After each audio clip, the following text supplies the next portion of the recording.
이자 낮은 은행 저축으로 미래를 내다볼 수 있을까요? 라는 질문입니다. 아직은 자녀가 어려서 교육비, 양육비가 부담이 되지 않으나 몇십 년 후 대학교 진학을 위해 미리 준비해야 할 것 같아서 조언 구하고자 글을 남겨요. 또한 저희 부부의 노후도 생각해 봐야 될 것 같습니다. 취약 전 자녀 2명 있고요. 네. 연봉은 3천만 원 수준입니다. 이리저리 하면 50만 원 정도의 여유가 생겨요. 남편, 아내. 아, 이제 우리 좀 교육 자금이랑 애들 노후를 위해서 저축을 좀 해야 되지 않을까? 우리한테 그럴 여유 자금이 있어? 아, 당연히 있지. 내가 얼마나 알뜰살뜰 살림을 하고 있는데. 어? 진짜야? 아, 그것도 몰랐어. 내가 지금 쇠가 빠지게 일을 하고 있다고 지금. 눈에 안 보여서 그렇지 지금. 아, 그래? 얼마나 남는데? 50만 원. 와, 진짜 당신 너무 이쁘다. 이게 다 내가 열심히 살아서 그런 거야. 용돈 좀 그럼 좀 올려주면 안 돼? 안 돼! 절대 안 돼! 아유, 그럼 뭘로 하려고? 그 50만 원. 은행 금리가 요즘 형편없어서 그거 좀 모아지겠어. 아, 내 말이 그게 걱정이야. 우리 50만 원 남는데 이걸로 뭐 하지? 아이들 교육 자금으로 20만 원 정도 넣고요. 나머지 30만 원 정도는 노후 자금 용도로 넣고 싶습니다. 그래서 몇 가지 대책이 있는데 재형 저축을 10년간 유지하느냐, 재형 저축이 원금 보장이 된다는 게 가장 큰 장점이긴 해요.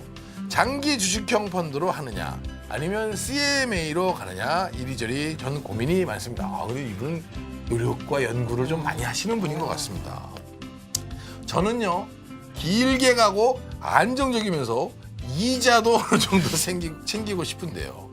하루가 멀다 하고 은행 이자가 뚝뚝 떨어져서 네. 가장 아주 걱정입니다. 네. 그래도 가장 안전한 곳이 은행이잖아요. 네. 은행 쪽으로 마음이 좀 가고 있긴 한데요. 많은 조언 부탁드립니다. 라고. 네. 50만 원 남는 부분에 대한 이야기를 좀 해주셨습니다. 자, 고경희 세무사님. 네. 자, 본인에게 남는 50만 원 어떻게 하시겠습니까? 저는 일단 만약에 재형저축 가입 대상이 된다면 지금 재형저축 가입 대상이 총급이 5천만 원 이하이거나 종합소득 금액이 3,500만 원 이하인 경우에는 지금 재형저축 7년 이상 가입 기간 유지하면 소득세에 대해서는 비과세 혜택을 주고 있는데요. 네네. 지금 장기적으로 지금 저축을 하고 싶다, 그쵸. 투자를 하고 싶다고 하셨기 때문에 네. 이 재형저축도 고려해 볼 만하다고 생각이 들고요. 어허. 아니면 그 비과세 저축보험이라고 해서 저축인데 보험 상품이에요. 이거는 10년 이상 가입 기간을 유지했을 때는 비과세 혜택을 주긴 하는데 네. 보험이기 때문에 사업비가 빠져요. 아. 그래서 실제적으로 비과세 혜택을 받을 수 있는 것은 7년 이후에 비과세 혜택을 실질적으로 받을 수 있다고 하니까 좀 장기적으로 할 수 있다면 이 비과세 저축보험도 괜찮겠지만 지금 총급여 5천만 원 이하에 해당한다면 재형저축. 가장 추천하고 싶은 것은 재형저축. 재형저축. 가입도 네. 고려해 보세요. 그럼 어떻게 해요? 은행에 가서 앉아요? 그래서 재형저축을 들고 싶습니다. 네. 네. 근데 아마 필요 서류가 있으실 거예요. 내가 급여가 5천만 원 이하에 해당한다라는 뭘 떼어보십시오. 그런 그러면 서류가 다시 있어요. 회사를 가야 돼요? 그러니까 미리 전화하시고 필요 서류를 문의하시고 가시는 게 낫죠. 아, 맞아요. 네. 미리 준비해서 서류를 갖고 가는 게 낫겠다. 네. 자, 박사문 전문가님.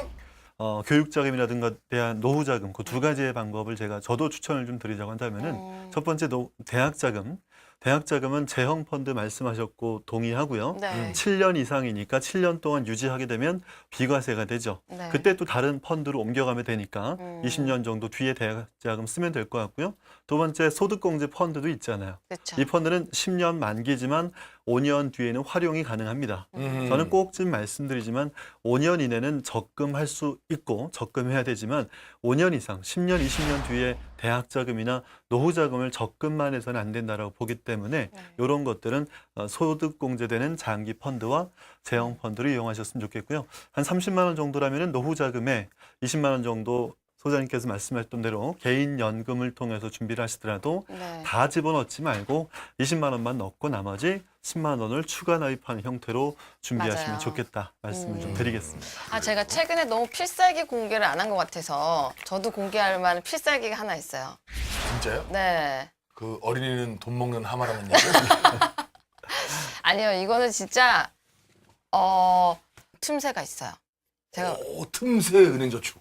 틈새. 필살기다, 필살기. 아마 다 아실 거예요. 아까 그 굉장히 많이 나왔던 제2금융권이라고 있잖아요. 그러니까 금융권이 1금융권, 2금융권으로 나눠져 있잖아요. 그다음에 저축은행권이 있고 제2금융권은 상호저축은행이잖아요. 거기에 조합원이 되면 조합원에게 주는 배당금은 100% 비과세예요. 제가 그걸 받고 있는데요. 수익률이요. 3.7%, 4%, 5% 이렇게 나와요. 중요한 거는 거기에 15.4%의 이자 소득세를 안 떼는 거예요. 근데 사람들이 이걸 잘 몰라요. 네. 우리 방송 보시는 분들 조합원이 되세요. 그러면 100% 비과세 활용할 수 있습니다. 괜히 조합원이들 하니까 또 굉장히 노조 같은 것도 해야 될 것 같고. 그럼 도대체 여러 조합 드셨네요. 그럼요. 저는 지역 단위조합 다 가입하고 있습니다. 새마을, 금고, 농협, 수협, 신협까지 있습니다.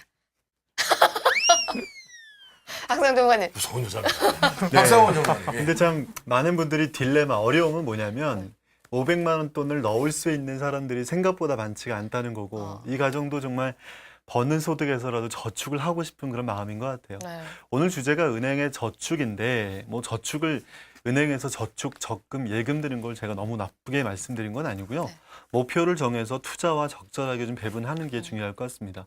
무조건 펀드가 좋다, 무조건 뭐 예금은 안 좋다라고 말씀드리기는 어렵고요. 다만 두 가지는 좀 기억해 봤으면 좋겠습니다. 첫 번째는 뭐냐면 매월 저축은 좀 공격적으로 했으면 좋겠습니다. 교육자금 20년 뒤에, 30년 뒤에 노후자금은 좀 더 공격적으로 적립식 펀드를 통해서 준비를 하더라도 이 돈들이 만약에 수익이 났다. 만약에 500 정도 만약에 매월 돈이 모여서 10만 원씩 5년 동안 600만 원 정도 모였는데 이 돈이 만약에 수익이 나서 600이 1000이 됐다. 그럼 이 1000만 원 돈은 어디로 가야 될까요? 안전하게 아까 말씀했던 대로 그렇죠. 예탁금이라든가 출자금이라든가 예금, 정기 예금 형태로 들어가는 형태. 그러니까 매월 적립식으로 공격적으로 투자를 하면서라도 돈이 모인 돈은 안전하게 은행권의 예금을 통해서 관리하시는 게 좋겠다는 말씀 드리겠고요. 네. 아까 이제 세무사님께서 오늘 말씀했던 대로 세금 우대 저축이라는 게 올해부로 없어지니까 네. 기왕의 통장은 금리가 높은 상품들을 만들어 놓고 기간을 좀 길게 설정해 놓고 있다가 나중에 돈이 좀 모였을 때 이 돈으로 옮겨가서 은행 예금과 적금을 충분하게 활용했으면 좋겠다는 말씀 드리겠습니다. 맞아요. 네. 네. 사실 은행이라고 하면 사람들이 다 그냥 시중은행들만 생각을 하잖아요. 근데 은행의 종류가 굉장히 다양해요. 보면 저축은행도 사실은 은행이에요. 금융기관이고요.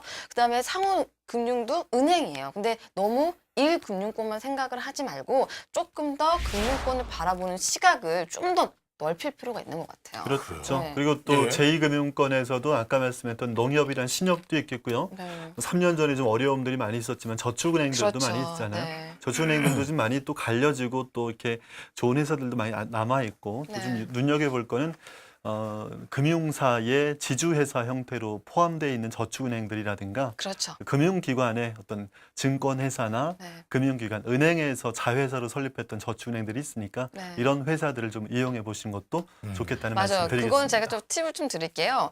은행권들도 자기 저축은행들을 좀 살리려고 연계를 굉장히 많이 하고 있어요. 그래서 무슨 땡땡, 뭐 KB저축은행, KB국민은행 사실은 은행이고 저축은행이지만 서로 간의 상호 교류를 많이 해서 시너지 효과를 내려고 금융기관들도 되게 노력을 하고 있으니까 아까 말씀하신 대로 그 제1금융권이 가지고 있는 저축은행도 한번 관심 있게 보실 필요는 있는 것 같아요. 네.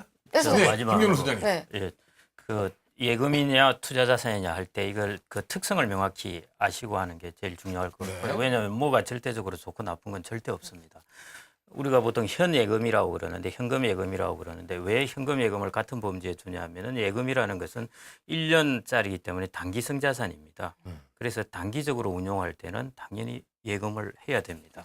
목적을 한 1년, 2년 정도 목표를 주었는데 투자 자산을 한다면 이거는 안 맞는 것입니다. 그리고 예를 들어 마지막 사례자분 같은 경우에 지금 유동성 자금 없습니다. 돈이 네. 갑자기 필요하면은. 네. 근데 장기 자산에 많이 넣어놨다가 음. 돈이 갑자기 필요하면은 이게 곤란한 지경에 직면하는 거죠. 네. 그래서 일정한 유동성 자금을 마련하는 부분은 맞아요. 예금을 가지고 준비를 하셔야 되고요. 음. 그다음에 장기적으로 목표를 가지고 하시는 부분에 대해서는 예금은 단기성 자산이기 때문에 아무래도 금리가 낮고 아까 이야기하셨듯이 물가도 제대로 커버하지 못할 수가 있습니다.